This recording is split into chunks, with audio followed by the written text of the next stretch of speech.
দুইটা minor act নিয়ে। আইন দুইটা ছোট ছোট। প্রথম আইনটা হচ্ছে বিস্ফোরক উপাদানাবলী আইন 1908, আর হচ্ছে বাল্য বিবাহ নিরোধ আইন 2017। আমরা শুরুতে চলে যাচ্ছি বিস্ফোরক উপাদানাবলী আইন 1908-এর। এটি 1908 সালের আপনার 6 নং আইন। শুরুতে একটা জিনিস আপনাদেরকে একটু স্মরণ করে দিই, এই আইনটার কোনো বাংলা গেজেট নাই। আমাদের বাংলাদেশে এই আইনটার কোনো বাংলা গেজেট নাই। এই আইনটা ইংরেজি থেকে বাংলায় অনুবাদ করে আমাদের চলতেছে আর কি। তো এই আইনে যখন আপনার মামলা রুজু করা হয় তখন বিস্ফোরক উপাদানাবলী আইন 1908 এর তারপর আপনার অঙ্কটা ইংরেজিতে ব্যবহার করে এবং অক্ষরটাও আপনার ইংরেজি ব্যবহার করে। মূলত সেম টু সেম অস্ত্র আইন, সেম টু সেম আপনার বিশেষ ক্ষমতা আইন এবং বিস্ফোরক উপাদানাবলী আইন, তিনটা আইনের ক্ষেত্রে মূলত ইংরেজি, অঙ্ক এবং অক্ষরের ব্যবহার করা হয়ে থাকে। তো আমরা যারা পরীক্ষা দিব আমাদের জন্য হচ্ছে যদি আপনি বাংলা বা ইংরেজি যেটাই ব্যবহার করেন না কেন কোনো সমস্যা নাই, কোনো ভয়ের কিছু নাই। যারা ইতিমধ্যে বাংলা শিখে ফেলছেন তারা বাংলাতেই লিখবেন, আর যারা একটু আপনার ঝুঁকি কম নিতে চান বা পুরোপুরি সঠিক লিখতে চান তারা এই ক্ষেত্রে ইংরেজি অক্ষরটা ব্যবহার করতে পারেন। এ বি মানে ক খর পরিবর্তে এ বি এইভাবে আপনারা ব্যবহার করতে পারেন। এই আইনটা খুবই ছোট একটা আইন, প্রথম এক ধারাই রয়েছে আইনের শিরোনাম, যে আইনটা কি নামে পরিচিত হবে। এটা বিস্ফোরক উপাদানাবলী আইন বা বিস্ফোরক দ্রব্যাদি আইন এই এই নামে পরিচিত হবে 1908। আমি কিন্তু আবারও মনে করে দিচ্ছি আইনটা এই নামটা কিন্তু আসলে সঠিক নাই, এটার ইংরেজি নাম আছে, ওইভাবে মূলত পরিচিত হবে। বাট আমাদের পরীক্ষার জন্য খাতার জন্য বিস্ফোরক উপাদানাবলী আইন 1908 বা 1908 না লিখলেও চলবে, আপনার বিস্ফোরক উপাদানাবলী আইন এই পর্যন্ত লিখলেও আপনার চলবে। তারপর এটা আপনার বাংলাদেশে সমগ্র বাংলাদেশে কার্যকর হবে। এরপর আমরা গুরুত্বপূর্ণ একটা দাঁড়াতে চলে আসছি, সেটা হলো 2, যেখানে বিস্ফোরক দ্রব্যের সংজ্ঞার কথা বলা আছে। যে বিস্ফোরক দ্রব্যের সংজ্ঞা ভালো করে শুনেন, আমরা যে আইনটা পড়তেছি এটা মূলত এই বিস্ফোরক যে দ্রব্য আছে এই বিস্ফোরক দ্রব্যকে কেন্দ্র করে, মানে এই বিস্ফোরক দ্রব্য নিয়ে যে ধরনের অপরাধগুলো অনুষ্ঠিত হয় সেগুলো নিয়ে।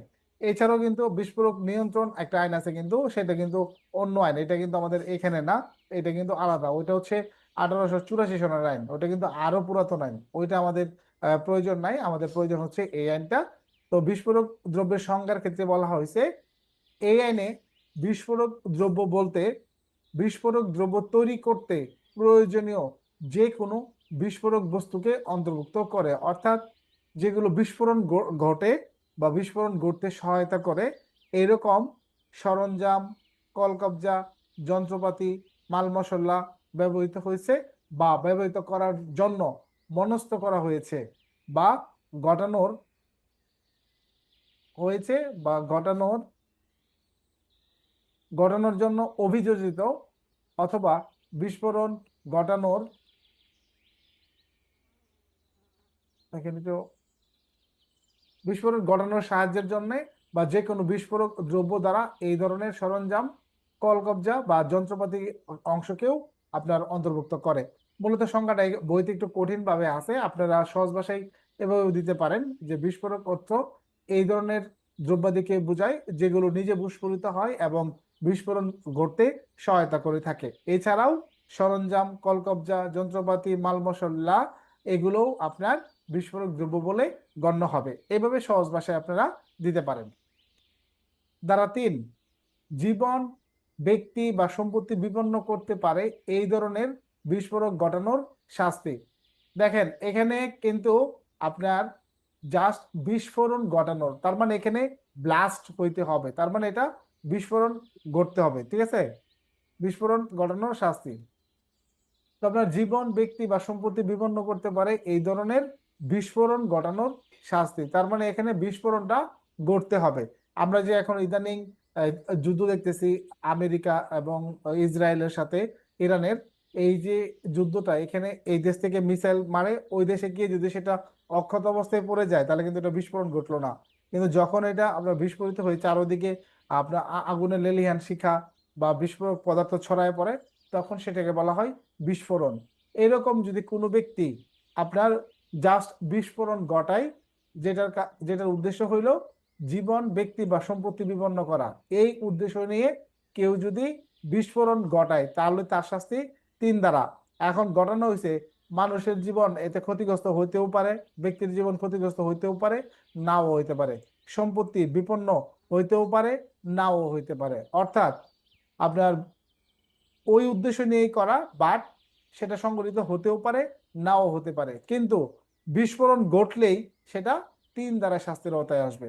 কেননা এই যে দেখেন ভিতরে বলছে যে কোনো ব্যক্তি বেআইনি বা বিদ্বেষপূর্ণভাবে কোনো বিস্ফোরক দ্রব্যের দ্বারা যদি এমন ধরনের বিস্ফোরণ ঘটায় যা জীবন বিপন্ন করতে অথবা ব্যক্তি বা সম্পত্তির গুরুতর ক্ষতি করতে পারে, ব্যক্তি বা সম্পত্তির প্রকৃত কোনো ক্ষতি হোক বা না হোক, এই যে দেখেন পয়েন্টটা দেখেন, ক্ষতি হোক বা না হোক, সে মৃত্যুদণ্ড বা আজীবন কারাদণ্ডে বা যার সাথে জরিমানাও যুক্ত হতে পারে, অথবা 10 বছর পর্যন্ত কারাদণ্ডে বা যার সাথে জরিমানাও যুক্ত হতে পারে, অথবা 10 বছর পর্যন্ত কারাদণ্ডে দণ্ডনীয় হবে, যা 5 বছরের নিম্নে নয়।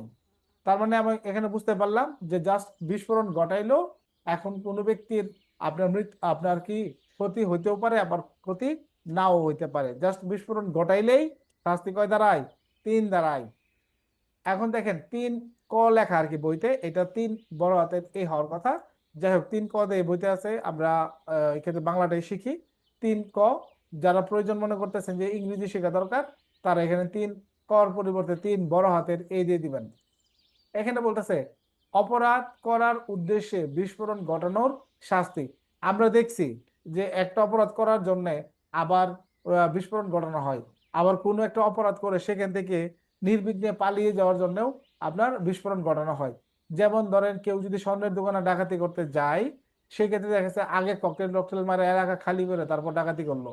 আবার এমনও হইতে পারে যে ডাকাতি করছে, ডাকাতি করে যখন বের হয়ে যাবে তখন অনেক লোকজন ঘিরে ফেলছে, তখন তারা ককটেল মাইরা বিস্ফোরণ ঘটায়া তারপর সেখান থেকে চলে যায়। এই যে কোনো অপরাধ করার জন্য বা কোনো অপরাধ করা শেষে সেটা সহজে সেখান থেকে মুভ করার জন্য যদি কেউ আপনার বিস্ফোরণ ঘটায় এই উদ্দেশ্য নিয়ে, তখন সেটা শাস্তির আওতায় আসবে 3 কতে। এখানে বলছে সাময়িকভাবে বলবৎ কোনো আইনের অধীনে শাস্তিযোগ্য কোনো অপরাধ করার উদ্দেশ্যে বা উক্ত অপরাধ করার জন্য অন্যকে সক্ষম করার উদ্দেশ্যে কোনো ব্যক্তি যদি কোনো বিস্ফোরক দ্রব্যের দ্বারা বিস্ফোরণ ঘটায়, প্রকৃত কোনো অপরাধ সংগঠিত হোক আর না হোক, সে 7 বছর পর্যন্ত কারাদণ্ডের দণ্ডনীয় হবে এবং তা 3 বছরের কম হবে না, বা তার সাথে জরিমানাও যুক্ত হতে পারে। যেমন ধরেন একজন প্রেমিক তার প্রেমিকাকে নিয়ে আসবে, একজন প্রেমিক তার প্রেমিকাকে তার শ্বশুর বাড়ি থেকে মনে করেন যে উঠাই নিয়ে আসবে, যে তার বিয়ে হইতে দিবে না, সে উঠাই নিয়ে আসবে।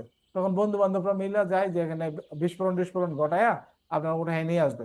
এখন ওঠায় নিয়ে আসুক বা না নিয়ে আসুক, জাস্ট ওই উদ্দেশ্যে নিয়ে গেছে, তারপর ওইখানে বিস্ফোরণ ঘটাইছে। এই যে বিস্ফোরণ ঘটাইলো, তার মানে অন্য একটা অপরাধকে সহজ করার জন্য উদ্দেশ্য নিয়ে যে বিস্ফোরণ ঘটানো হয়, এতে ওই অপরাধটি অনুষ্ঠিত হোক বা না হোক, আর যে বিস্ফোরণ ঘটাইলো তার শাস্তি 3 ক।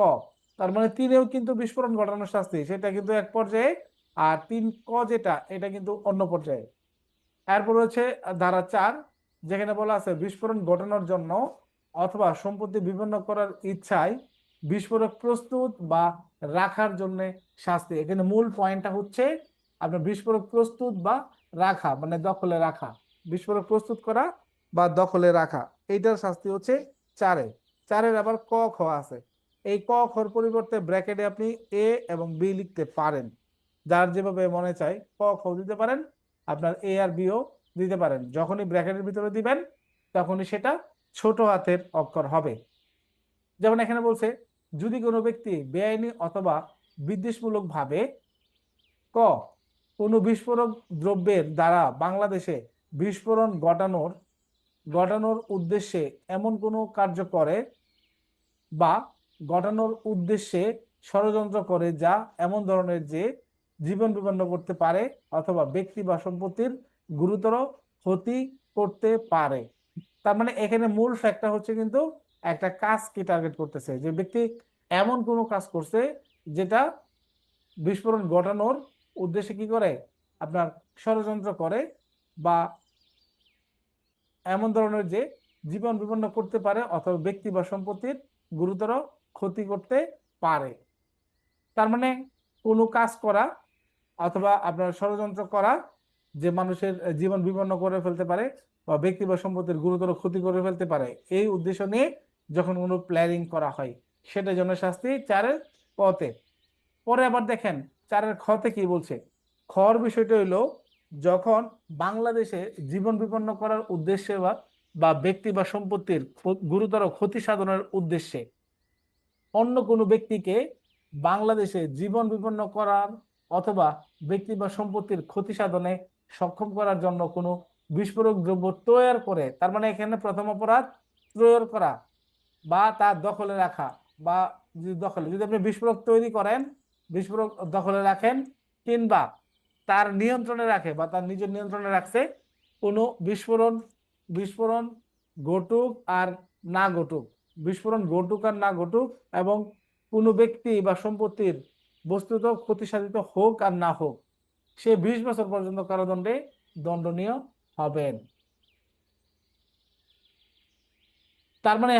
তার মানে এখানে বোঝানো হয়েছে যে এখানে জীবন বিপন্ন করার উদ্দেশ্যে, ব্যক্তি বা সম্পত্তির গুরুতর ক্ষতি সাধনের উদ্দেশ্যে, এগুলো উদ্দেশ্যের জন্য কোনো ব্যক্তি জীবন বিপন্ন অথবা ব্যক্তি বা সম্পত্তির ক্ষতি সাধনে সক্ষম করার জন্য কোনো বিস্ফোরক দ্রব্য তৈরি করে, অর্থাৎ কেউ যদি তৈরি করে, মেকিং তৈরি করে, বা সেটা তিনি দখলে রাখেন কিংবা তার নিয়ন্ত্রণে রাখেন, কোন বিস্ফোরক ঘটুক আর নাই ঘটুক, এবং কোনো ব্যক্তি বা সম্পত্তির বস্তুত প্রতিষ্ঠিত হোক আর না হোক, সে ব্যক্তি 20 বছর পর্যন্ত কারাদণ্ডে দণ্ডনীয় হবেন। তবে এক্ষেত্রে কোনোভাবে সেটা 3 বছরের কম হবে না। এই পর্যন্ত পড়লে শেষ, বুঝতে পারছেন? তেমন আর কঠিন ধারা নাই। এরপরে যেটা আছে আমাদের ধারা 5, সন্দেহজনক পরিস্থিতিতে বিস্ফোরকের বিস্ফোরণ করানো, তৈয়ার বা দখলে রাখার শাস্তি। সন্দেহজনক পরিস্থিতিতে এখানে জিনিসটা এরকম বোঝানো হয় যে আপনি একটা ল্যাব পরিচালনা করেন, মনে করেন একটা আপনি ফরেনসিক ল্যাব আপনি পরিচালনা করেন, বা আপনি ব্যালিস্টিক একটা ল্যাব আপনি পরিচালনা করেন, একটা অনুমোদিত। এই ক্ষেত্রে আপনাকে মনে করেন যে 50 গ্রাম একটা বিস্ফোরক আপনার অনুমোদন দিয়েছে সরকার। এখন আপনার ওই গবেষণা করার সময় এমন একটা বিস্ফোরণ ঘটলো যে দেখা গেছে যে মোটামুটি পারমাণবিক বোমার মতো বা মিসাইল বা ক্রুজ মিসাইলের মতন একটা বিস্ফোরণ ঘটছে, বিশাল বড়। তো আপনাকে তো অনুমোদন দিছিল কতটুক, 50 গ্রাম যে বিস্ফোরক আপনি রাখতে পারবেন। কিন্তু যেই ধরনের বিস্ফোরণ ঘটছে, এটা তো 50 গ্রামের লক্ষণ না। যদি একটা ঘরের দেয়ালের ইট টিট খুইলা দূরে গিয়ে পড়ে যায়, তাহলে কি 50 গ্রাম বারুদে এরকম বিস্ফোরণ ঘটলে কাজ হবো? কাজ হবো কিনা? কাজ হবো না। তার মানে এখানে বড় কিছু ঘটছে, তার মানে সন্দেহজনক পরিস্থিতি। যে আপনার অনুমোদন ছিল ঠিক আছে, বাট যে ধরনের বিস্ফোরণটা ঘটছে এটা একটা সন্দেহজনক পরিস্থিতি। যে এরকম যদি সন্দেহজনক পরিস্থিতিতে কাউকে পাওয়া যায় যে সে ব্যক্তি বিস্ফোরণ ঘটাইছে, ঘটছে, তাহলে আপনার দেখা গেছে যে, বা আপনার সে নিয়ন্ত্রণে রাখছে যে আপনার আছে এতটুক, আপনি রাখছেন এতটুক, বা এমন ভাবে রাখছে যেটা আসলে কোনো অপরাধকে ইঙ্গিত করে, যে যুক্তিসঙ্গত যদি সন্দেহের উদ্বেগ হয় এবং সেই ব্যক্তি যদি সন্তুষ্ট করতে না পারে, তাহলে এই ক্ষেত্রে ওই ব্যক্তির শাস্তি হবে আমাদের এই 5 ধারাতে। ক্লিয়ার? যদি বিস্ফোরক দ্রব্যাদি আইনে কোনো ব্যক্তি অপরাধে সহায়তা করে, সংগঠনে সহায়তাকারী শাস্তি থাকবে 6 ধারাতে। এই যে দেন 6 ক, তদন্তের সময়সীমা, ক্লাসের শেষ ধারা, তদন্তের সময়সীমা। এখানে বলতেছে যখন হাতে নাতে ধরা হবে আপনার, সেক্ষেত্রে আপনার ধৃত হওয়ার তারিখ থেকে পরবর্তী 15 কার্য দিবসের মাঝে সেটা করবে। আর যদি পলাতক থাকে, তাহলে এই ক্ষেত্রে আপনার পরবর্তী 60 কার্য দিবস, মানে 60 কার্য দিবসের মাঝে এটা সম্পন্ন করতে হবে। তারপরে যথারীতি আগে যে অন্যান্য মাইনর অ্যাক্ট করছেন, সেম প্রসিডিউর গুলো এখানে আপনার ফলো করা হয়েছে। এই পর্যন্তই আমাদের মূলত আইন। এই যে বিস্ফোরক উপাদানাবলী আইন নিয়ে কারো কিছু জিজ্ঞাসা আছে? সহজ একটা আইন, মাত্র 3-4টা ধারা আপনার এখান থেকে পড়তে হইব। 3-4টা ধারা, 3-4-5 শেষ। 3-4-5-6 পড়তে পারেন, এই 4টা ধারা আপনি আইন থেকে পড়তে পারেন, তেমন কিছু নাই। এখন আমি আরো একটা জিনিস ক্লিয়ার করে দিই। আমি যে আপনাদের স্ক্রিন শেয়ারটা দেখাইছি, আপনাদের অনেকের বইয়ের সাথে মিলবে না। মানে হ্যান্ড নোট বা যে আপনার যার সাথে আমাদের আছে, এই যে হ্যান্ডবুক আছে, যাদের কাছে হ্যান্ডবুক আছে পানি নিয়ে এসো, যাদের হ্যান্ডবুক আছে তাদের দেখেন মিলে না। আমি যেটা দেখাইছি মিলে না। আপনি 1,000,000% গ্যারান্টি লিখে রাখতে পারেন, আমি যেটা দেখাইছি এটাই হচ্ছে লাস্ট ভার্সন এই আইনের। এছাড়া আপনার কাছে যদি না মিলা কোনো বই থাকে, তাহলে মনে রাখেন আপনারটা ডেট এক্সপায়ার। আমি যেটা দিছি এটা 100% আপনার হচ্ছে গ্যাজেটের অনুকরণে আছে। আপনারা আইন মন্ত্রণালয়ের ওয়েবসাইটে গিয়ে দেখতে পারেন, আইন মন্ত্রণালয়ের ওয়েবসাইটে দেখতে পারেন। এখানে আমি যেটা দেখেছি এটাই সঠিক। এখানে এই আইনটাতে কিছু কিছু ওয়ার্ড কিন্তু সাধু ভাষা রয়ে গেছে, যাদের কাছে আমার বই আছে কারেকশন করে নিতে পারেন, আমি কিন্তু পড়ানোর সময় কারেকশন করে নিছি। দু একটা শব্দ কিন্তু সাধু ভাষায় রয়ে, যে গটাইবার, এটা হচ্ছে গটানোর ভাবে, গটানোর মানে আর যদি বুঝতে পারেন তাহলে দরকার দাগাদাগি করা দরকার নাই, এটা আমার মতো আমি ঠিক করে নিছি আর কি। 3 আর 4 দুটো দ্বারা এক জিনিস না, এক জিনিস না। 3 ধারাটা হইলো বিস্ফোরণ ঘটতে হইব, খেয়াল করে দেখেন। 3 ধারাটা হইলো বিস্ফোরণ ঘটতেই হবে, ঘটতে হইব মানে ব্লাস্ট হইতে হবে। 4 দ্বারা কিন্তু ব্লাস্ট হওয়া লাগবে না। ব্লাস্ট ব্যতীত অন্য যে কাজগুলো, মনে করেন আপনারা একটা উদ্যোগ নিছেন, তাহলে এখন আপনি 4 দ্বারাই, 4 দ্বারাই আপনার ঘরে এসে পাওয়া গেছে, আপনি কত দ্বারাই অভিযুক্ত হবেন? 4 দ্বারাই। আপনি তো বিস্ফোরণ ঘটান নাই, আপনার হেফাজতে পাওয়া গেছে, দখলে পাওয়া গেছে, 4 দ্বারাই। আপনি বিস্ফোরণ ঘটাইছেন 3 দ্বারাই। বা এই যে সিনেমার আপনার প্রেমিকার বিয়ে হয়ে যাচ্ছে, বিয়ে বাড়ি থেকে মনে করেন উড়ে নিয়ে আসবেন, মানুষজন ফাঁকা করার জন্য আইসা এরা ককটেল মারছেন, এই যে ককটেল মারলেন, এই যে ফুটলো, ঠিক না? এই এই যে ককটেল ফুটলো, এইতে কেউ ক্ষতি হোক আর না হোক, কেউ ক্ষতি হোক আর না হোক, আপনি যে ওই ফুটাইছেন বা ওই সময় এই কাজটা করছেন, এটার জন্য শাস্তি আপনার 3 কতে। প্রশ্নটা একটু ভুলও হতে পারে, কিন্তু আমি তারপর করতেছি। সেটা হচ্ছে বিস্ফোরক দ্রব্যাদি আইন 1908। আপনি স্ক্রিনে শেয়ার করেছেন স্যার 6 নং আইন। আমার কাছে একটা ছোট হ্যান্ড নোট আছে স্যার, এখানে দেওয়া আছে 4 নং আইন। স্যার আসলে কোনটা সঠিক হবে? আসলে আমি তো ওকে ডিউটিতে ওকে, আসছি, এই বইটা হ্যাঁ শুধুমাত্র নিয়ে আমারটাও, আসছি স্যার। আমারটাও ভুল হইতে পারে, কোনো সমস্যা নাই, আমি কখনো আইন নিয়ে তর্ক করি না। আমি আপনাদেরকে কনফার্ম করে দিই বই দেখে, মানে ডাইরেক্ট আইন মন্ত্রণালয়ে ঢুকে, ঠিক আছে? আমরা সবাই এটা ঠিক করে নিব, ভুল থাকলে আমারটাও আমি ঠিক করে নিব। আমি দেখতেছি 1908 সালের আইন, 1908 কোথায়?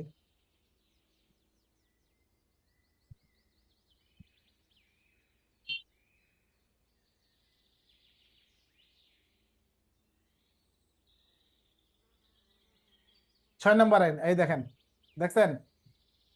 দেখা যায় জি স্যার, দেখা যায় sir. The explosive substances act 1908, the act number, এই যে ভিআই, ভিআই মানে কত? 6 নম্বর আইন স্যার। 6 ধন্যবাদ নম্বর। স্যার। ঠিক আছে, এটা ই করে নিয়েন। না আমি তো বলছি যে ভাই ভুল হতেই পারে, আমারও ভুল আর তদন্তের সময়সীমা যেটা, এটা পড়ে নিয়েন। তদন্তের সময়সীমা তো আপনাদেরকে বললামই, তদন্তের সময়সীমা। আপনি তদন্তের সময়সীমা তো প্রত্যেকটা আইনেই আছে, এখন কোনটা থেকে কোনটা আসবে তার কোনো ঠিক ঠিকানা নাই। আপনি সব কয়টাই তদন্তের সময়সীমা গুরুত্ব। আমার যদি পুস্তক ব্যতীত পরীক্ষায় চলে আসে তদন্তের সময়সীমা, তে মনে করেন যে কাইন্দা হুঁশ পাবেন না, সবার ক্ষেত্রে একই প্রযোজ্য, আমি পরীক্ষা দিলেও আমার জন্য একই প্রযোজ্য। যদি কমন পড়ে যায়, দু একটা রিস্ক তো নিতে হবে, যেমন অস্ত্র, তারপর বিস্ফোরক, তারপর নারী ও শিশু নির্যাতন দমন, তারপর সন্ত্রাস বিরোধী, এরকম গুরুত্বপূর্ণ কয়েকটা আইনের তোমাকে কম হলেও শিখতে হবে, শিখতে হবে না? যদি ওইখান থেকে পুস্তক ব্যতীত চলে আসে তাহলে তো কপাল ভালো, মিলা গেল। আর যদি পুস্তক সহ পরীক্ষায় যেখান থেকে খুশি সেখান থেকে আসুক, তদন্তের সময়সীমা কোনো সমস্যা আছে? বইটা বের করবেন, জাস্ট খালি দেখবেন এক পলকে, সেম টু সেম লিখতে গেলে কিন্তু ধরা খাবেন। দেখবেন 15 কার্য দিবস, আপনি লিখবেন 15 কার্য দিবস, তারপর 30 কার্য দিবস, না পারলে এতদিন কার্য, এত কার্য দিবস, তারপর এত কার্য দিবস, না পারলে আয়ু পরিবর্তন, নতুন আয়ু এতদিন, এরপরেও পারলো না, ব্যর্থতার জন্য এই ব্যবস্থা, তারপরে সার্ভিস বুক, তারপরে এই ড্যাশ ড্যাশ ড্যাশ। এরকম একটা যদি শিক্ষা যান না, পরে ওইটার উপর ডিপেন্ড করে একটু একটু মডিফাই করে আপনি সবকিছু পারবেন। পুস্তক সহ পরীক্ষায় আসলে তো কোন কথাই নাই, আপনি দিতেই পারতেছেন। আর পুস্তক ব্যতীততে আসলে একটু টাফ হয়ে যাবে, এই জন্য আমাদের দু একটা একটু ভালো করে শেখা লাগবে। আমাদের পরবর্তী আইন, বাল্য বিবাহ নিরোধ আইন 2017। বাল্য বিবাহ নিরোধ আইন 2017, এই আইনটা দেখেন। এই আইনটা আমাদের 2017 সনের আপনার 6 নং আইন, কার্যকর হচ্ছে 11 মার্চ 2017। এই আইনটাও বর্তমানে একটা খুবই গুরুত্বপূর্ণ একটা আইন, আমাদের সমাজের জন্য ইম্পর্টেন্ট এবং পরীক্ষার জন্য ইম্পর্টেন্ট। পরীক্ষাতেও অনেকবার এখান থেকে প্রশ্ন আসছে, এমসিকিউ আসছে এবং রচনামূলক আসছে। বিশেষ করে আপনার বয়স প্রমাণের ক্ষেত্রে কি কি ডকুমেন্ট প্রযোজ্য, এই ধরনের প্রশ্নটা বেশি আসে আর কি। আর মোবাইল কোড সংক্রান্ত বিষয়ে যে হয়, এরকম প্রশ্ন এখান থেকে আসে। তো খুব কঠিন না, আমরা একটু পড়বো। সাবালকত্ব আইন বা শিশু আইনে যাই থাকুক না কেন, বিয়ের ক্ষেত্রে কার কত বয়স হবে আপনার সেটা আইনগতভাবে এই আইন নির্ধারণ করে, বাল্যবিবাহ নিরোধ আইন। এই কারণেই যারা আপনি 18 বছর বা 18 বছর 19 বছর চাকরিতে আসেন, চাকরিতে যোগদান করে ট্রেনিং করে এসে ইচ্ছা করলে আপনি বিয়ে করতে পারেন না। পারেন? বিয়ে করলেও রেশনের জন্য আবেদন করতে পারেন না। আমার এক ব্যাচমেট, নাম বলবো না, সে মনে করেন যে আপনার 19 বছর কত দিনে বিয়ে করছে, ওইরকম ভাবে বিয়ে করার পর আপনার কিন্তু আপনার রেশনের জন্য আবেদন দিছিল 2 সদস্য, পরে তারা রিজার্ভ থেকে ডাকছে যে আপনার তো সার্টিফিকেটে তো আপনার 21 বছর পূর্ণ হয় নাই, তাহলে আপনি বিয়ে করলেন কিভাবে আর 2 সদস্য রেশনে কিভাবে চান? এখন তো মনে করেন রেশন তো দূরের কথা, পরে তো চাকরি নিয়ে টান দেয়, এমন একটা অবস্থা। পরে এটা মাপ টাপ ছায়া কোন রকম মানে চাকরিতে একদম একদম রিক্রুট অবস্থায় আর কি, আমরা ট্রেনিং করে এসে তো আমাদের 19 হয়ে গেছে না অনেকের। তো আমার তো যেদিন চাকরি সার্কুলার লাইনে দাঁড়ানোর দিন, তার আগের দিন আমার বয়স শেষ, সরি তার 2 দিন পরে আমার বয়স শেষ, মানে 48 ঘন্টা সময় ছিল আমার চাকরি হওয়ার। এই 48 ঘন্টা সময় আমার চাকরি হয়েছে, 48 ঘন্টা থাকতে, মানে 19 বছর 11 মাস 29তম দিনে আমার চাকরি হয়েছে। আর মাত্র 48 ঘন্টা সময় ছিল, তাও যেদিন আমি বাইবা দেই এদিন আমার বয়স চলে 20 বছর একদিন। আমার ব্যাচমেটদের ভিতর যদি আমি পূর্ণ মেয়াদ চাকরি করি, তা আমি সবার আগে পেনশনে যাবো। আচ্ছা, দেখেন, এক দ্বারা যার পড়ার কিছু না, এটা সবসময় একই জিনিস, বারবার একই জিনিস পড়ানো লাগে না, আপনারা বুঝবেন এটা। 2 দ্বারাই দেখেন এখানে কিছু একটা শব্দের ব্যাখ্যা দিছে, ভালো করে বুঝেন কিন্তু। এখানে কিন্তু সাবালক আর নাবালকের কোনো ব্যবহার নাই, শিশু বা অন্য কিছু ব্যবহার নাই, এখানে আপনার ব্যবহার করা হয়েছে প্রাপ্তবয়স্ক এবং অপ্রাপ্ত বয়স্ক, এই দুইটা ওয়ার্ড এই আইনে ব্যবহার করা হয়েছে। ঠিক আছে, কারণ শিশু আইনে তো 18 বছর পর্যন্ত শিশু, আর নারী শিশুতে সেটাকে ধরা হয় 16 বছর পর্যন্ত। সাবালকত্ব আইনে সাবালক হিসেবে ধরা হয় 18 বছর পর্যন্ত। কিন্তু এই জায়গায় আইসা কিন্তু ভাই আপনার নারী পুরুষের ক্ষেত্রে আপনার জেন্ডার বৈষম্য এখানে নিয়ে আসা হয়েছে। কিভাবে? যে এখানে প্রাপ্ত বয়স্কের ক্ষেত্রে আপনার ছেলেদের জন্য ধরা হয় 21 এবং মেয়েদের জন্য ধরা হয় 18। তার মানে বুঝতে পারতেছেন, মেয়েরা সবসময় আপনার চাইতে 3 বছরের সিনিয়র, মানে আপনার 3 বছর আগে একজন মেয়ের জ্ঞান হয়ে যায়, তার মানে বুঝেন।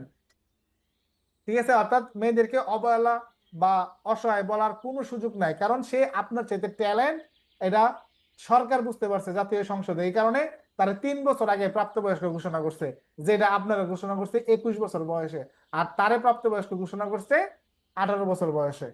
এবার বুঝছেন বিষয়টা?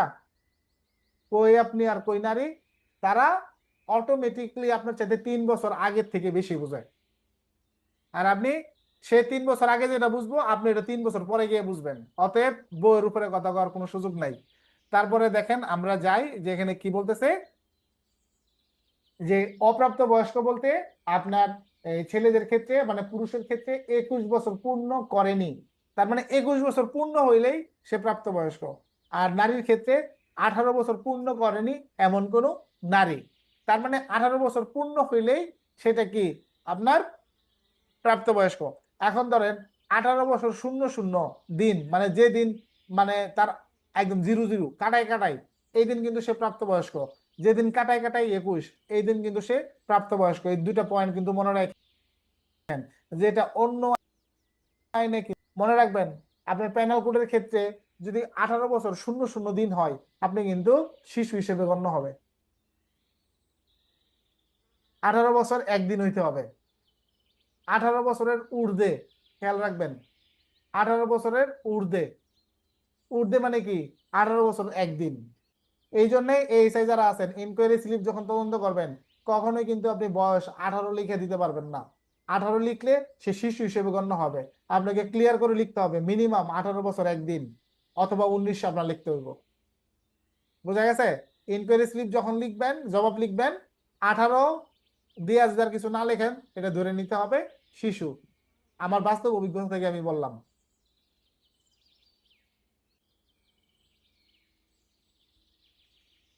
তারপরে এখানে অভিভাবক, যে গার্ডিয়ান অ্যাক্ট অনুযায়ী আপনার বোঝানো হয়েছে যে এই গার্ডিয়ান অ্যাক্টের মাধ্যমে আপনার অভিভাবক নির্ধারণ করা যায়। অনেক ক্ষেত্রে আপনার কিন্তু মা বাবা ছাড়াও কিন্তু অভিভাবক হওয়া যায়, এই গার্ডিয়ান অ্যাক্টের যে রুলস আছে, আমরা ওই রুলসে না যাই, পড়ার দরকার নাই। তো ওইভাবে নিয়োগপ্রাপ্ত বা ঘোষিত অভিভাবক মানে যে এফিডেভিট করে যে অভিভাবক হয়, বা অপ্রাপ্ত ব্যক্তির ভরণ পোষণ বহনকারী ব্যক্তিও এর অন্তর্ভুক্ত হবে। অনেক সময় আছে না, মামা ফুফা চাচা চাচি অনেক সময় পালে, ঠিক আছে, তারাও কিন্তু এই ক্ষেত্রে ভরণ পোষণ বহন করে বিধায় তারাও এই ক্ষেত্রে অভিভাবক হিসেবে গণ্য হবেন। তাহলে অভিভাবক বলতে শুধুমাত্র মা বাবাকেই বুঝাবে না। আর এখন তো অভিভাবক মানে কি, এই যে নেতা একটা ছবি বের করছে, এই নেতার ছবির উর্ফে দেখবেন আরেকটা ছবি থাকে, ওইটা হচ্ছে অভিভাবক নাকি, প্রিয় অভিভাবক, এলাকার সহ সভাপতি, সে হচ্ছে কি, লেখে না, ফেসবুকে পোস্ট করে না, প্রিয় অভিভাবক। বাপ দাদার নাম নাই, আরেক বেটা অভিভাবক, বুঝছেন না? বাপ মনে করেন চালাইতেছে রিক্সা, অটো, এদিক দিয়ে মনে করেন স্যুট টুট কুট টুট লাগাইয়া, পাঞ্জাবি টাঞ্জাবি লাগাই আরেক বেটার ছবি দেবে দিচ্ছে প্রিয় অভিভাবক।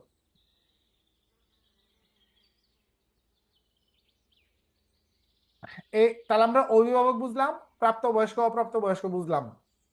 আচ্ছা, এই যে এখানে আবার প্রাপ্তবয়স্কের ব্যাখ্যাটা দিয়ে দিচ্ছি, আমি একসাথে দুইটা পড়ায় ফেলছি আপনাদেরকে। বাল্য বিবাহ বলতে কি বুঝি আমরা এবার একটু দেখি।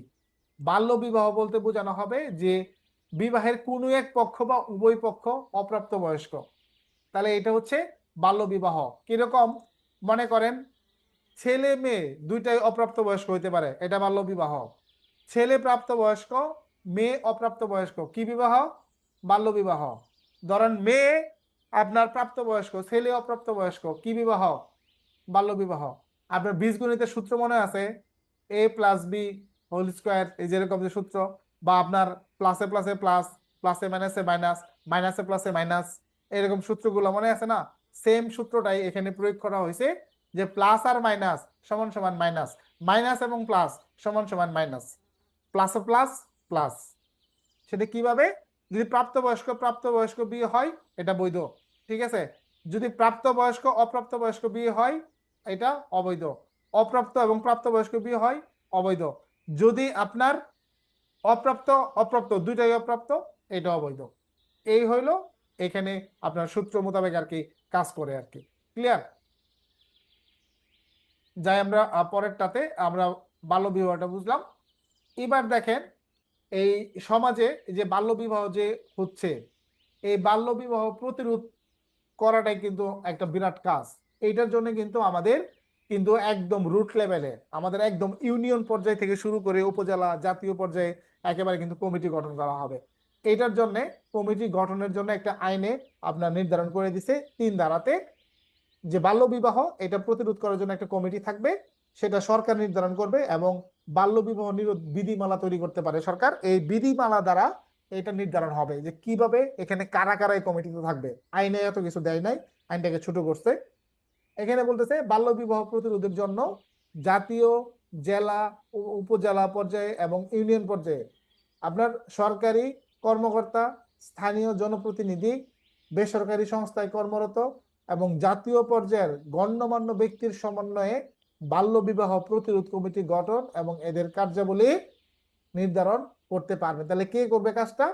কাজটা করবে সরকার, ঠিক আছে। তারপরে এটা একেবারে আমাদের জাতীয়, জেলা, উপজেলা, পরে ইউনিয়ন পর্যায়ে এগুলো গঠিত হবে, এবং এটা কিন্তু আমাদের প্রতিরোধ কমিটি হিসেবে গণ্য হবে এবং এদের কার্যাবলী বিধি দ্বারা নির্ধারণ হবে। ইম্পর্টেন্ট তেমন না, কম ইম্পর্টেন্ট দ্বারা। আচ্ছা, পরে 4 ধারায় আমরা যাই, যেখানে বলা আছে বাল্য বিবাহ বন্ধে কতিপয় সরকারি কর্মকর্তা এবং স্থানীয় সরকারের প্রতিনিধির সাধারণ ক্ষমতা। দেখেন এটা কিন্তু খুবই গুরুত্বপূর্ণ, এটা খুবই গুরুত্বপূর্ণ। কারণ এখানে বলতেছে যে ধারা 5-এর বিধান সামগ্রিকতাকে ক্ষুণ্ণ না করে, মানে নিচে যে ধারাটা আছে ওইটার যে সামগ্রিকতা আছে ওইটাকে ক্ষুণ্ণ না করে, মানে আদালতকে ক্ষুণ্ণ না করে, বলতেছে উপজেলা নির্বাহী কর্মকর্তা মানে ইওনো, বা উপজেলা পর্যায়ের কোনো নির্বাহী ম্যাজিস্ট্রেট, যেমন ধরেন এসি ল্যান্ড হতে পারে, তারপরে হচ্ছে আমাদের উপজেলা মহিলা বিষয়ক কর্মকর্তা, তারপরে উপজেলা সমাজ সেবা কর্মকর্তা, উপজেলা প্রাথমিক বা মাধ্যমিক শিক্ষা কর্মকর্তা, থানার অফিসার ইনচার্জ মানে ভারপ্রাপ্ত কর্মকর্তা, বা স্থানীয় সরকারের প্রতিনিধি কোনো ব্যক্তির লিখিত বা মৌখিক আবেদন অথবা অন্য কোনো মাধ্যমে বাল্যবিবাহের সংবাদপ্রাপ্ত হলে তিনি উক্ত বিবাহ বন্ধ করবেন এবং বিধি দ্বারা নির্ধারিত পদ্ধতিতে আইনানুগ ব্যবস্থা গ্রহণের জন্য প্রয়োজনীয় ব্যবস্থা গ্রহণ করতে পারবেন। তার মানে বোঝা গেছে একজন যে স্থানীয় সরকারের যে প্রতিনিধি আছে, স্থানীয় সরকার বলতে কাজে কাকে বোঝানো হয়? এই যে আমাদের যে চেয়ারম্যান মেম্বার যে আছে তারা হচ্ছে স্থানীয় সরকারের প্রতিনিধি।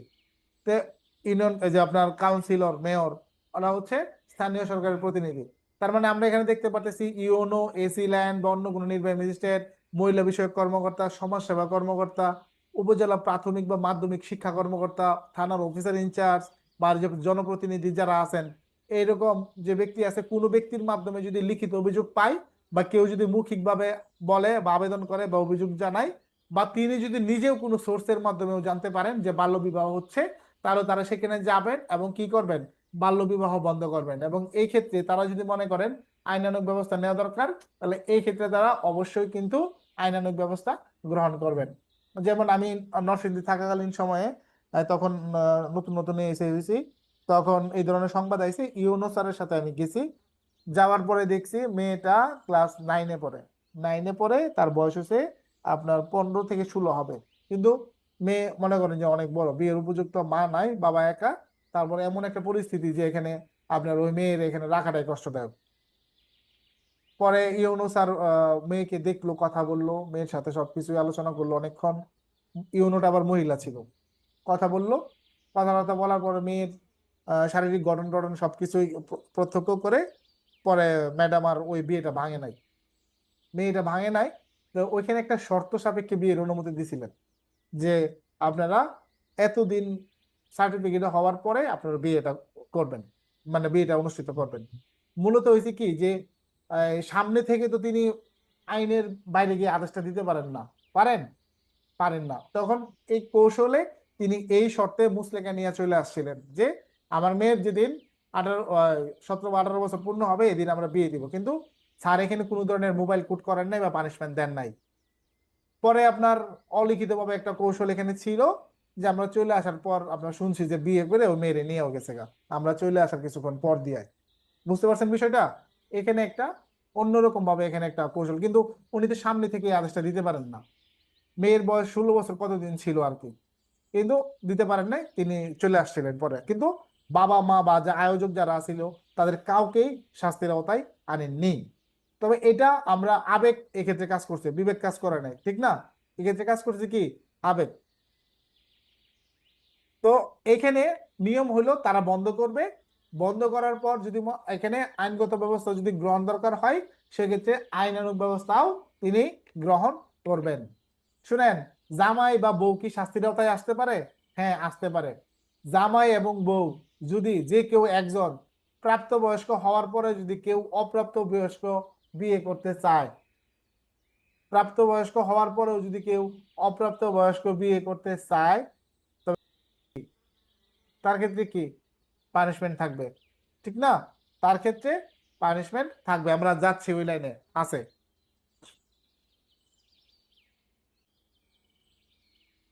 বাল্য বিবাহের উপর নিষেধাজ্ঞা আরোপ এবং নিষেধাজ্ঞা ভঙ্গের শাস্তি। দেখেন, নিষেধাজ্ঞা কে দিতে পারে আমরা একটু দেখি ভালো করে শুনেন।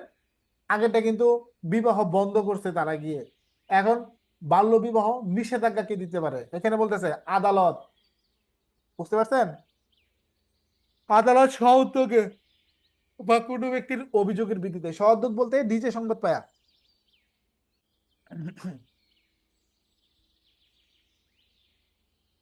আদালত স্বউদ্যোগে বা কোনো ব্যক্তির অভিযোগের ভিত্তিতে বা অন্য কোনো মাধ্যমে প্রাপ্ত তথ্যের ভিত্তিতে যদি এই মর্মে নিশ্চিত হন যে কোনো বাল্যবিবাহের ব্যবস্থা গ্রহণ করা হয়েছে অথবা বাল্যবিবাহ অত্যাসন্ন, অত্যাসন্ন মানে খুব নিকটে আর কি, তাহলে তাহলে আদালত উক্ত বিবাহের উপর নিষেধাজ্ঞা আরোপ করতে পারবেন। বুঝতে পারতেছেন? তার মানে আদালত যদি জানতে পারে তাহলে তিনি এইসব নিষেধাজ্ঞা আপনার জারি করতে পারবেন। এখন ধরেন নিষেধাজ্ঞা দিল, এখন এলাকার সহসভাপতি সে কইতেছে ধর কেন নিষেধাজ্ঞা মানি না, মানি না। বুঝছেন না? এটা পরে আসতেছি। এখন ধরেন এই নিষেধাজ্ঞা যে দিল, এই নিষেধাজ্ঞা কি আপনার সারা জীবন ওই ব্যক্তির উপর বহাল থাকবে? মনে করেন আপনার 17 বছর বয়সে কোনো মেয়ের বাল্য বিবাহের উপর নিষেধাজ্ঞা জারি হয়েছে, তাহলে এটা কতদিন পর্যন্ত বহাল থাকবে? বুড়া হওয়ার আগ পর্যন্ত? নাকি 18 বছর পূর্ণ হওয়ার সাথে সাথে নিষেধাজ্ঞা অটোমেটিক শেষ না? অটোমেটিক শেষ কিনা? অটোমেটিক শেষ হয়ে যাবে। এখানেও এই জিনিসটা ক্লিয়ার করে দিছে যে আপনারা দেখেন এই 5-2-তে আদালত স্বেচ্ছায় স্বেচ্ছায় বা অভিযোগকারী ব্যক্তির আবেদনের ভিত্তিতে উপধারা 1-এর অধীন প্রদত্ত আদেশ প্রত্যাহার করতে পারবেন। তার মানে আদালত এই ক্ষেত্রে কি করতে পারেন, ওই যে নিজের ইচ্ছায় মানে আদালত যদি মনে করেন যে হ্যাঁ এটা এখন প্রত্যাহার করে দেওয়া দরকার, ওই সময় বা যে ব্যক্তি অভিযোগ করছিল সেই ব্যক্তির অভিযোগের প্রেক্ষিতে কি করতে পারেন, যে নিষেধাজ্ঞা দিছিল সেই নিষেধাজ্ঞা প্রত্যাহার করতে পারেন। এখন ফিরে আসেন সহসভাপতির এখানে। এই যে সহসভাপতি সাহেব তিনি যদি মনে করেন নিষেধাজ্ঞা ভঙ্গ করেন, সেক্ষেত্রে কি হবে, যে কোনো ব্যক্তি একের অধীন আরোপিত নিষেধাজ্ঞা ভঙ্গ করলে তিনি 6 মাস কারাদণ্ড বা অনধিক 10,000 টাকা অর্থদণ্ড বা উভয় দণ্ডে তিনি দণ্ডিত হবেন। তার মানে যদি ওই নিষেধাজ্ঞা কেউ ভঙ্গ করে 6 মাস কিন্তু পানিশমেন্ট হয়ে যাবে, 6 মাস। আচ্ছা, অনেক সময় কিন্তু মিথ্যা অভিযোগ করা হয়, হতে পারে ষড়যন্ত্রমূলক। ওই যে মনে করেন যে গার্লফ্রেন্ডের বিয়ে হয়ে যেতেছে, তাই এই ক্ষেত্রে একটা সুযোগ যে ইউনূস স্যারের ফোন দিয়ে বলি যে অমুক বাড়ির মেয়েটার বিয়ে হইতেছে, ওর বয়স তো 15 বছর, কিন্তু অ্যাকচুয়ালি মেয়ে ইন্টারমিডিয়েট পাস করে লাইছে, অনার্সে পড়ে, 18 বছর পাস, 19 হয়ে গেছে। তাহলে এরকম মিথ্যা অভিযোগ দিছে। এখন যখন পুলিশ আসবে বা এরকম আসবে, ইউনো আসবে, এটা শুনেও তো অনেক সময় আপনার বিয়ের সাথে ভেঙে যেতে পারে, বা জামাই ভয়ে পালাইতে পারে না, যে জামাইরে ধরতে পুলিশ আইতেছে। বলেন তো জামাই আর থাকে স্টেজে, থাকবে? জামাই বলাবে না। এই জন্য বিয়ে বাড়িতে গিয়ে আগে তাড়াতাড়ি খেয়াল লাগবেন, বিয়ে হোক বা না হোক। আগে কিন্তু গ্রামের দিকে একটা কালচার ছিল, বিয়ে পড়ানোর আগে কিন্তু ভাই খাওয়াইতে দিত না। আমার ভাই এরকম বিয়েতে গেলে ভীষণ রাগ ওঠে। আরে বিয়ের সাথে খাওয়ার কি সম্পর্ক, আইসি খাইতে খাওয়া দেন, খাই আমরা জায়গা, আমরা তো বিয়ের সাথে যাত্রী না, আমরা এসে খাইতে খাইতে এসে খাওয়াই দেন। যেমন খায়া আগে খায়া লাইতে হইবো, বিয়ে বাড়িতে অনেক সময় মারামারি লাগে। এই জন্য বুদ্ধিমানের কাজও লাগে, খায়া লাইবেন, আগে খায়া লাইবেন, বিয়ে হোক আর না হোক, আর গন্ডগোল লাগুক বা না লাগুক এখন দেখার বিষয় না, আগে খায়া লাইছি।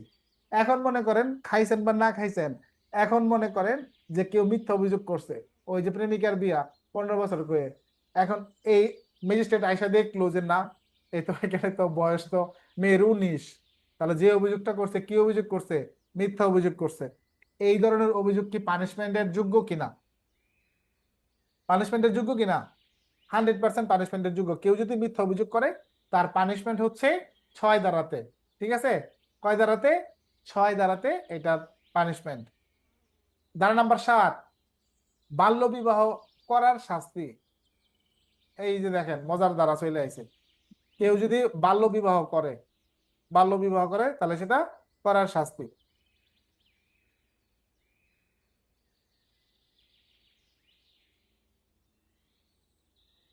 তাহলে এখন আমরা দেখব যে বাল্য বিবাহ করার ক্ষেত্রে এখন কিন্তু আপনার ছেলের বয়সও কিন্তু আপনার কম হইতে পারে, মেয়ের বয়স বেশি হইতে পারে। যেমন ওই যে ব্লু লাইলা ফেরি না কি জানি একটা আছে না, আমার মামুন, মামুনের আচ্ছা 30 সেকেন্ড একটু হোল্ড করেন।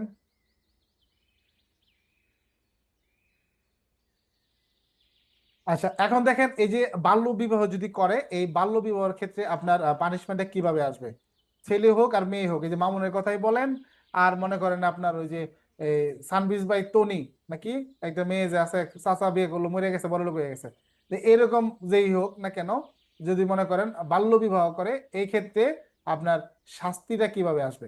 শাস্তিটা আসবে আমাদের এই 7 ধারা থেকে। কিভাবে এবার একটু বুঝেন। এখানে বলতেছে প্রাপ্তবয়স্ক কোনো নারী বা পুরুষ বাল্য বিবাহ করলে তা একটি অপরাধ এবং তার জন্য অনধিক 2 বছর কারাদণ্ড এবং 1 লক্ষ টাকা অর্থদণ্ড বা উভয় দণ্ডে দণ্ডনীয় হবেন, এবং অর্থদণ্ড অনাদায়ে 3 মাস কারাদণ্ডে দণ্ডনীয় হবেন। বোঝা গেছে? ছেলেই করুক আর যেই করুক, মানে তনি করুক আর মামুনি আর ওই যে লাইলাই করুক, যেমনি করুক, এই ক্ষেত্রে পানিশমেন্ট হয়েছে আপনার কততে, আপনার 7-এর 1-এ। এবার দেখেন পরে কি বলছে, অপ্রাপ্ত বয়স্ক কোনো নারী বা পুরুষ বাল্য বিবাহ করলে তিনি অনধিক 1 মাসের আটকাদেশ, অপ্রাপ্ত বয়স্ক কোনো নারী বা পুরুষ বাল্য বিবাহ করলে তিনি অনধিক 1 মাসের আটকাদেশ বা 50,000 টাকা আপনার শাস্তির আওতায় আসবেন। এখন গঠন হয়েছে অপ্রাপ্ত বয়স্ক ব্যক্তিত্ব আপনার এর কোনো দাম নাই, দাম আছে? মতামতের কোনো দাম আছে? দাম নাই। কিন্তু অপ্রাপ্ত বয়স্ক আছে না, বিয়ার লেখা পাগল হয়ে যায়, আছে কি না? আছে না? অনেক আছে, দেখবেন 14-15 বছর হলে কেমন বিয়ে করো বিয়ে করো, তবে ওই সময় বিয়ে বিয়ে করাই দেওয়া ভালো। যদি আইনে বাধা না থাকতো ওই সময়ে হাদিস অনুযায়ী কিন্তু বিয়ে করাই দেওয়া উত্তম, কারণ ওই বনে জঙ্গলে ঘোরার সাথে বিয়ে করা ভালো না, তাই আপনার বিয়ে করাই দিল ভালো। তো এইরকম এখানে বলতেছে যে অপ্রাপ্ত বয়স্ক কোনো নারী বা পুরুষ যার বয়স মনে করেন 21 আপনার 21 হয় নাই, বা মেয়ের ক্ষেত্রে 18 হয় নাই, সেই ক্ষেত্রে সে যদি বিয়ে করে তার জন্য কিন্তু পানিশমেন্ট আছে। কোথায়? শিশু যদি খুন করে তার জন্য পানিশমেন্ট আছে না, আটকা দেশ সংশোধনী কারাগারে আছে না? তাহলে এই শিশু যদি এবার বিয়ে করতে আসে, অপ্রাপ্ত বয়স্ক ব্যক্তি বিয়ে করতে আসে, তারও পানিশমেন্ট আছে আপনার কোথায়? এই সংশোধনী কারাগারে আটকা দেশ 1 মাসের বা 50,000 টাকা জরিমানা। এইখানে একটা জিনিস কি আপনার মাথায় ঢুকছে? এই আইনে 21 বছর পর্যন্ত কিন্তু আপনার অপ্রাপ্ত বয়স্ক, কিন্তু যেই ছেলের বয়সটা খেয়াল করেন, যেই ছেলের বয়স 18 বছরের ঊর্ধ্বে 21 বছরের নিচে, সে কিন্তু পেনাল কোড অনুযায়ী সে কিন্তু প্রাপ্তবয়স্ক, শাস্তিযোগ্য কিনা, সাবালক কিনা, সাবালক না, কিন্তু এই আইনে সে কিন্তু অপ্রাপ্ত বয়স্ক। এখন তার জন্য তো শিশু আইন প্রযোজ্য হবে কিনা বলেন? 18 বছরের ঊর্ধ্বে হলে কি শিশু আইন প্রযোজ্য হবে? শিশু আইন প্রযোজ্য হবে না, কিন্তু এই আইনে কিন্তু সে অপ্রাপ্ত বয়স্ক, অপ্রাপ্ত বয়স্ক না? তাহলে একটা প্যাচ লাগলো কিনা? তাকে তো এখন মূল পানিশমেন্টে দেওয়া যাচ্ছে না, আবার মনে করেন এখানে তাকে শিশু আইনে বিচার করা যাচ্ছে না, যাচ্ছে? যাচ্ছে না। এই জিনিসটা কিন্তু পরে আবার কিন্তু ক্লিয়ার করে দিছে যে আপনারা তো প্যাচ লাগাইবেন, ঠিক আছে? নোয়াখালী বাড়ি কার কার আছে? অনেকের, তাই না? অনেক ব্রেনি বাড়ি, ব্রেনি এলাকার লোক, নোয়াখালীর লোকজন, আমার এলাকার লোকজন দেখলেই, নোয়াখালীর লোক দেখলেই সেলুট দেয়, খুব মানে ট্যালেন্ট। ওই যে একজন হাত তুলছে, মাহমুদুল। তো ওই এলাকার লোক মনে করেন যে, আপনি কি জানেন ওই সময়ে যখন ব্রিটিশ আমলে আইনগুলো তৈরি করা হয় তখন কিন্তু ওইসব এলাকায় বসে কিন্তু এই আইনগুলো তৈরি করা হয়েছে, এটা মুরব্বীরা কয় আর কি। তো এই যে দেখেন আমাদের যে এখানে বলতেছে যে তবে শর্ত থাকে, এই যে দেখেন, তবে তবে শর্ত থাকে যে ধারা 8-এর অধীন কোনো ব্যক্তির বিরুদ্ধে মামলা দায়ের বা দণ্ড প্রদান করা হলে এই ধরনের অপ্রাপ্তবয়স্ক নারী বা পুরুষকে শাস্তি প্রদান করা যাবে না। মানে এটা পরে পরে বুঝাই দিচ্ছি, তিনটা একটু বুঝেন। উপধারা 2-এর অধীন বিচার ও শাস্তি প্রদানের ক্ষেত্রে শিশু আইন 2013 এর বিধানাবলী প্রযোজ্য হবে। এই যে কথাটার মানে কি? এই যে শিশু আইন প্রযোজ্য হবে, এই কথাটার মানে কি? মানে হইলো 19 থেকে 21 বছর পর্যন্ত আপনি যাকে এখানে অপ্রাপ্ত বয়স্ক ঘোষণা করা হয়েছে, সেই ব্যক্তিকে যখন আপনি পানিশমেন্ট দিতে যাবেন তার ক্ষেত্রে শিশু আইন প্রযোজ্য হবে না। তার মানে সেই ব্যক্তি আপনার কি করবে? আপনার পেনাল কোড অনুযায়ী শাস্তির যে সংজ্ঞাটা আছে ওই ধরনের 53 ধারায় যে দণ্ডগুলো আছে ওই দণ্ডের ভিতরে পড়বে। আর যখন সে শিশুর ভিতরে হইতো, শিশুর ক্ষেত্রে হইলে আপনার সে শিশু আইনে শাস্তির আওতায় আসতো। এই জিনিসটা এখানেই বলছে। আচ্ছা, শর্ত থাকে যে এই অংশটাতে কি বোঝানো হয়েছে, যে 8-এর অধীন কোনো ব্যক্তির বিরুদ্ধে ব্যবস্থা নেওয়া হলে আপনার নারী বা পুরুষ যারা অপ্রাপ্তবয়স্ক তাদের ব্যবস্থা নেওয়া হবে না। মনে করেন আমি বাবা, আমার সন্তানদের অপ্রাপ্ত বয়স্ক অবস্থায় বিয়ে করানোর জন্য আমাকে 6 মাসের জেল দিছে মনে করেন, সাথে কি আমার ছেলেরও জেল দেওয়া যাবে? এটা অমানবিক হয়ে যায় না? যা বাপ পুত দুইটা রেজাল্টে দিছে, এটা হবে না, এইটা হবে না। যদি অপ্রাপ্ত বয়স্কদের বিয়ে করানোর ক্ষেত্রে পিতামাতা বা অভিভাবককে শাস্তির আওতায় আনা হয়, তাহলে ওই একই একই ঘটনায় আপনার অপ্রাপ্ত বয়স্ক যে ব্যক্তি আছে তার পানিশমেন্ট দেওয়া যাবে না। এই থিওরিটা তো বুঝছেন? মানে বাপের শাস্তির আওতায় আনো গো, মারের শাস্তির আওতায় আনো, বা তার দুলাভাই, মামু, চাচা, খালা যেই অভিভাবক আছে যাদেরকে পানিশমেন্টের আওতায় আনুক না কেন, একই ঘটনায় জামাই রে বা বউ রে শাস্তির আওতায় আনা যাবে না।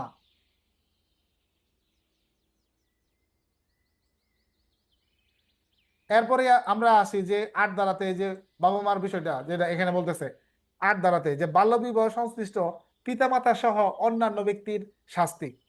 তো পিতামাতার বিষয়ে ধরো ব্যাখ্যা করার কিছু নাই, অভিভাবক বা অন্য কোনো ব্যক্তি আইনগতভাবে বা আইন বহির্ভূতভাবে কোনো অপ্রাপ্ত বয়স্ক ব্যক্তির উপর কর্তৃত্ব সম্পন্ন হয়ে বাল্যবিবাহ সম্পন্ন করার ক্ষেত্রে কোনো কাজ করলে বা করার অনুমতি বা নির্দেশ প্রদান করলে বা স্বীয় অবহেলার কারণে বিবাহটি বন্ধ করতে ব্যর্থ হলে তা একটি অপরাধ, এবং তার জন্য তিনি অনধিক 2 বছর পর্যন্ত শাস্তির আওতায় আসতে পারেন।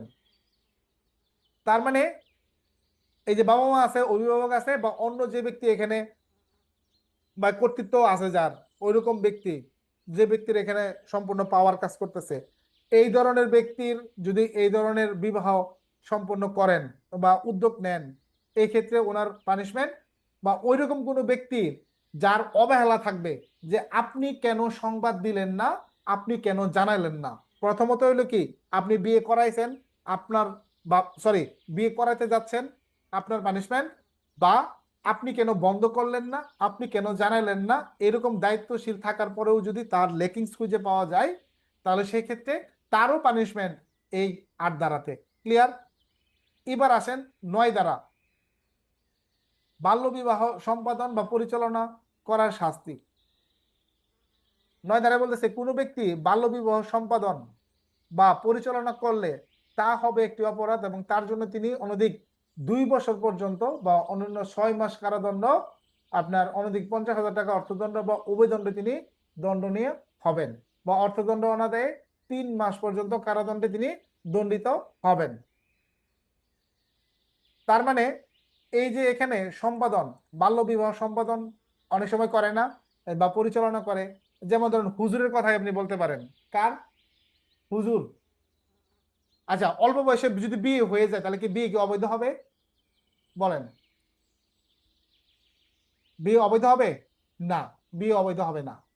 বিয়ে কিন্তু সাবালক হইলে, সাবালক হইলে বিয়ে করে ফেললে সেটা আপনার কিন্তু আইনগত ভাবে আপনার বাল্য বিবাহ হয়েছে, কিন্তু লাস্টে তো বাল্য বিবাহ শব্দটা আছে, আছে না? নাহলে তো লেখা থাকতো বাল্য অবৈধ বিবাহ, এইটা লেখা থাকতো না যদি অবৈধ হইতো।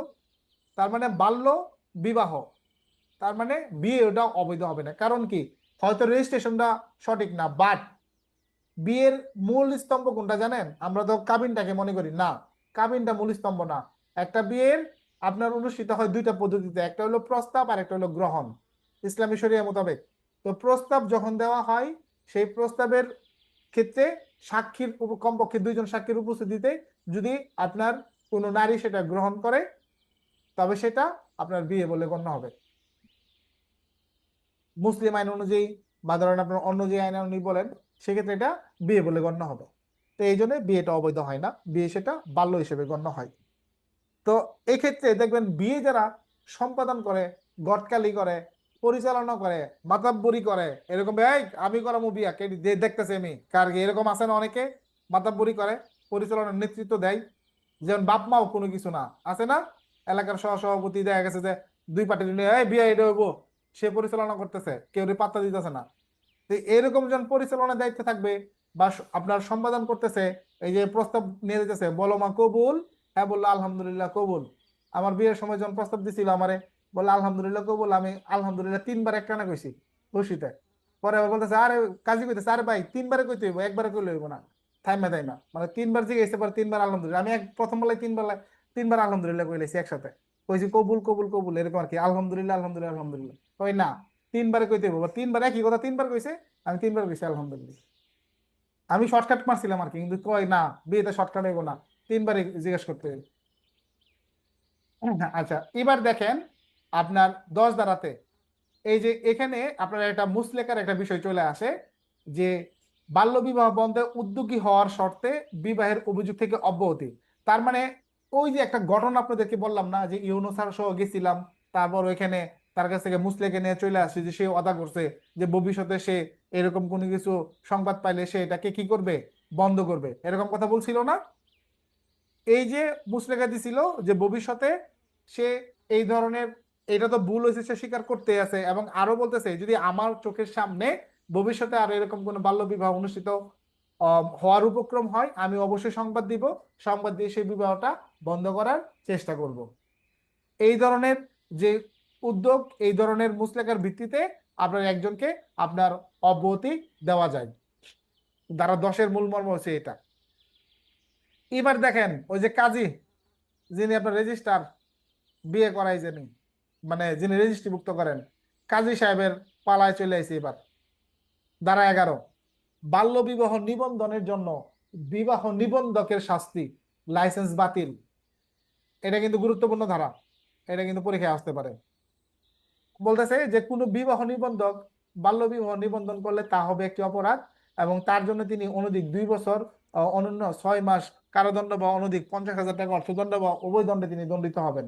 এবং এছাড়াও মনে করেন তার লাইসেন্স বা নিয়োগ বাতিল হয়ে যাবে, এটা সরকার করে ফেলবে আর কি। আদালত যদি লেখে বাতিল, সরকার এটা পালন করতে বাধ্য না 100%। এইটা হলো কাজীর শাস্তি 11। ধারা নাম্বার 12 বয়স প্রমাণের দলিল, এটা পরীক্ষাতে বেশ কয়েকবার আসছে। বয়স প্রমাণ কি দেখে আমরা বুঝবো একজনের বয়স কত? এখানে বলতেছে বিবাহ বন্ধনে আবদ্ধ বা আবদ্ধ হতে ইচ্ছুক নারী বা পুরুষ এর বয়স প্রমাণের জন্য প্রথমত বিবেচনা করতে হইব জন্ম নিবন্ধন। আমার তো জন্ম নিবন্ধন নাই। পরে আছে জাতীয় পরিচয়পত্র, মাধ্যমিক স্কুল সার্টিফিকেট, সমমানের পরীক্ষার সার্টিফিকেট, জুনিয়র স্কুল সার্টিফিকেট, সমমানের পরীক্ষার সার্টিফিকেট বা প্রাইমারি স্কুল সার্টিফিকেট বা সমমানের সার্টিফিকেট অথবা পাসপোর্ট আইনগত দলিল হিসেবে গণ্য হবে। তার মানে আমাদের শিক্ষা সনদ, এনআইডি, জন্ম সনদ আর মনে করেন পাসপোর্ট, এইগুলা হচ্ছে বয়স প্রমাণের দলিল হিসেবে গণ্য হবে, ওইখান থেকে বয়সটা বিবেচনা করা হবে। প্রথমত দেখবেন জন্মের পর পরে বয়স লুকায়, বয়স লুকায়, স্কুলে ভর্তির সময় বয়স কমায়, আবার যখন মেয়ে বড় হয়ে যায় বয়সের তুলনায় তখন তো দেখা গেছে সার্টিফিকেটে বয়স হয় না, এখন তো মেয়ে বিয়ে দিতে পারে না। সঠিক কিনা? এরকম হয় না? এরকম হয় কিনা? একেবারে কিন্তু পরে আবার কিন্তু বয়স বাড়ানোর জন্য দৌড়ায়, তখন আবার ওই যে স্ক্যানিং করে, স্ক্যানিং করে ফটোশপের কাজ করে, এরকম পারলে নীল খেতালে তো আপনার বানাই দিবে ডাইরেক্ট। এইরকম দিয়ে কিন্তু কাজী বিয়েটা করা, যদি ধরা খাইতো কাজীর তো পানিশমেন্ট 11 ধারায় জানলেনি। আর 12 ধারায় আপনার যেটা দেখলাম এখানে বলতেছে আমাদের বয়স প্রমাণের কি কি জিনিস লাগতে পারে। ধারা 13 ক্ষতিপূরণ প্রদান। দেখেন ক্ষতিপূরণটা কে পাবে একটু ভালো করে শুনেন। এই আইনের অধীন আরোপিত অর্থদণ্ড হতে প্রাপ্ত অর্থ ক্ষতিগ্রস্ত পক্ষকে ক্ষতিপূরণ হিসেবে প্রদান করতে হবে।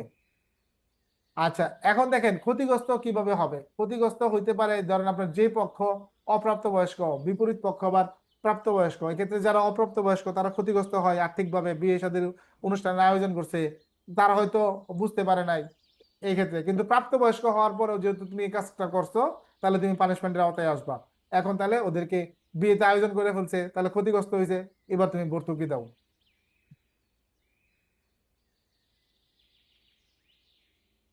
আবার কোনো কোনো ক্ষেত্রে সেটা সরকারি কোষাগারেও জমা হবে। আচ্ছা, এবার দেখেন এই আইনের অপরাধগুলো কি ধরনের হয়। এই আইনের অপরাধগুলো আমাদের আমলযোগ্য, তার মানে থানায় মামলা হবে, জামিনযোগ্য মানে জামিন হয়ে যাবে, আবার ও আপোষযোগ্য, আবার সেটা আপোষ হবে না।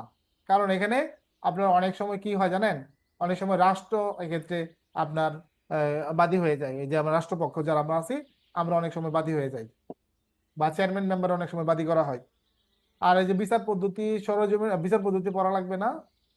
বিচার পদ্ধতির ক্ষেত্রে যাই হচ্ছে সরেজমিনের তদন্তের বিষয়টা যেটা আছে, এই সরেজমিনের তদন্ত এটাও তেমন ইম্পর্টেন্ট না। সরেজমিনের তদন্তের কথা বলা হয়েছে এখানে, যে তদন্ত যদি লাগে তদন্ত করা যাবে এবং সেটা 30 দিনের মধ্যে সম্পন্ন করতে হবে।